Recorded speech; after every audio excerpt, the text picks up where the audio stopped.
Before I tell you the third story, I just want to describe where I was at. The third story happened when I was 12 years old and my brother was 10. So at 12 years old, before this event happened, I had come to this conclusion throughout my first 12 years that I was never going to be like my family. The bullying and the ripping of other people and putting them down and the racism and everything that went on. And in school, all the violence and all the getting beat up by kids and thrown in rivers and almost drowned and the constant punches in the face and the punches in the stomach and it just I just said I'm never going to be like that. I'm just going to be different. I didn't know what I was going to be like.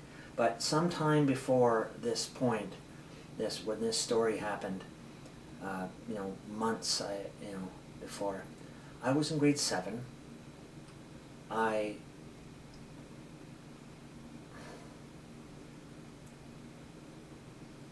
didn't know what I was going to be like, but I wasn't going to be like my family. And when I was 12, I finally figured it out.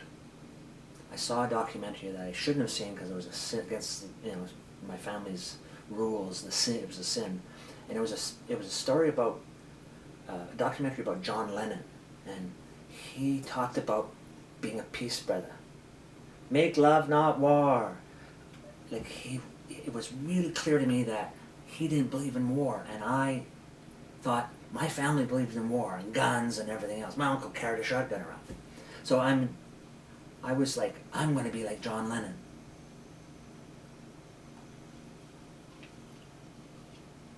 A peace brother. And then,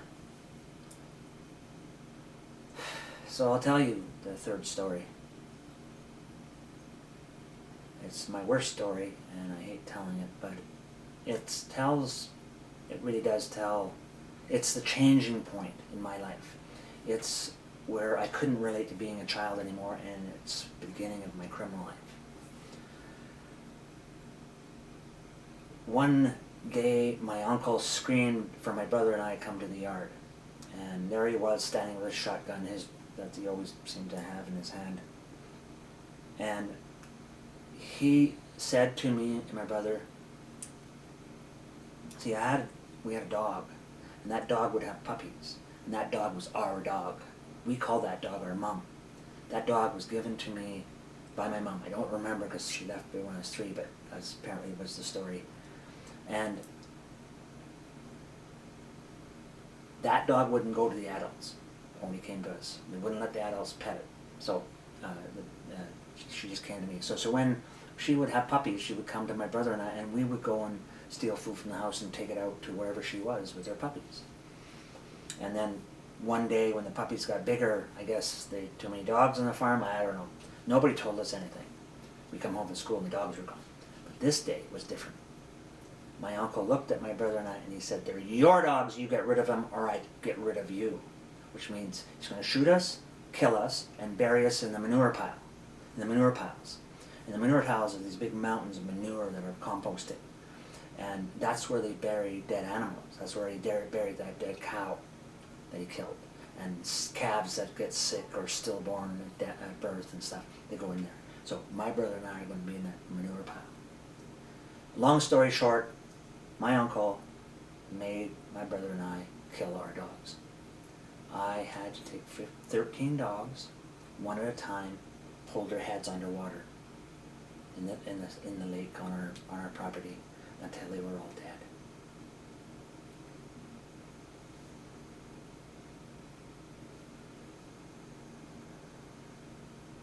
I don't remember feeling like a child after that.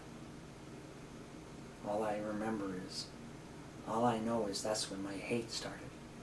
And hate isn't a feeling. Hate is a condition. And hate is a condition that allows you as a gang member to go into an apartment and shoot, bang, bang, bang, bang, 6 people and kill them dead and go have a beer and not feel anything.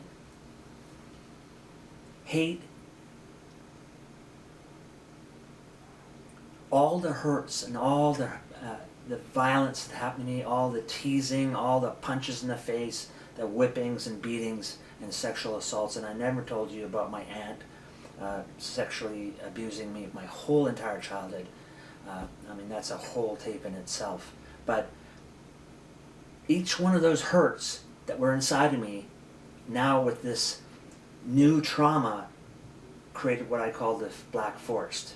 And in that black forest lived all my hate demons.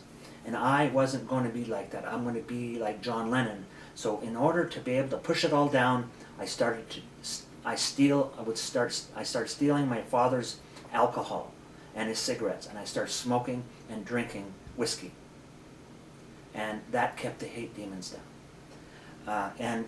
And by the time I was 14, I got bigger than my uncle. My uncle couldn't beat me anymore, and my middle name was Make Me. So he'd say, go and do that. And I'd say, make me. And he couldn't make me. And so I started laying the law down. I'm no more going to church, no more cutting my hair, blah, blah, blah. And I am going to be like John Lennon. And when I was 15 years old, I'll show you a picture of my school picture and my way to being John Lennon. There's me in 15 years old. And this picture was taken a month before I left. So 15 years old, I couldn't take any more crap, the bullying, everything. And I, on a cold October day, late October, it was snowing, it was really cold, with a thin jacket on, I headed up onto the highway out front of my school, David Thompson Highway, and I stuck my thumb out. And I was out of there. And I hitchhiked, and I didn't know where I was going. And 3 days later, I was in the downtown east side of Vancouver. And I was homeless for 7 years on the streets. Quite frankly, I was homeless the whole time. I was homeless for all the time before, the 15 years before, because it wasn't my home. And at every given time, they would say, if you don't earn your keep around here, we're going to send you to mental hospital. We're going to send you away. This is not your home. This is not your home. It's not your home. So I was homeless. Yes, I had a place to, live in, And when I was living on the streets, how would I survive is I sold drugs for the bikers, and then if you sell drugs, you go to jail, and I went to jail. Maybe going to jail isn't homeless, but it was still homeless to me. It wasn't my home. I had no home for 22 years. First 22 years of my life.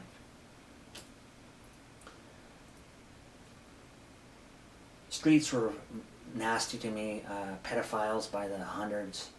Always some old guy trying to, get sex from young boys. And there was a lot of young boys on the streets, runaways, like myself. And I was raped in the streets, go to a place, invited to a place thinking it's going to be really good for me because the promise is there, and I get too stoned and I pass out and I get raped.